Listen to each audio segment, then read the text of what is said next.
দ্বিতীয়তে আমি ডিমা হাছাও জিলাৰ উমৰাংচুত এখন বিমানবন্দৰ বনাবৰ বাবে প্ৰস্তাৱ দিছোঁ।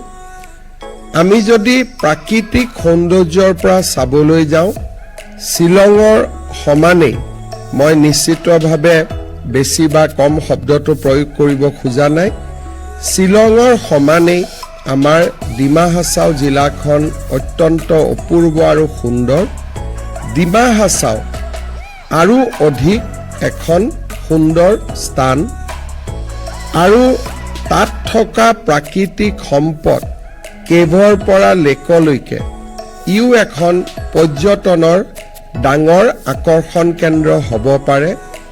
আৰু বৰ্তমান উমৰাংচুক কেন্দ্ৰ কৰি গঢ়ি উঠা যি ঔদ্যোগিক এটা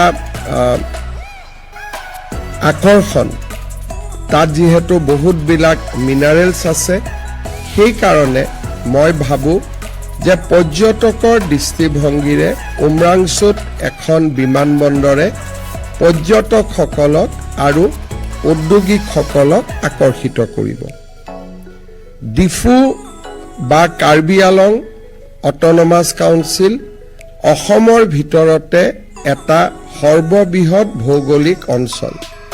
কাজিৰঙাৰ পৰা ই নগাঁৱৰ সীমালৈ, ক'ব গ'লে জাগিৰোডলৈকে এই জিলাখন ব্যাপ্ত হৈ আছে।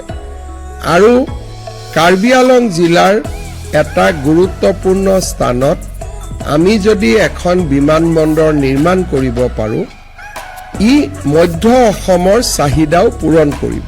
কাৰণ আজি গুৱাহাটী আৰু যোৰহাটৰ মাজত সমগ্ৰ মধ্য অসমত এখনো বিমানবন্দৰ নাই।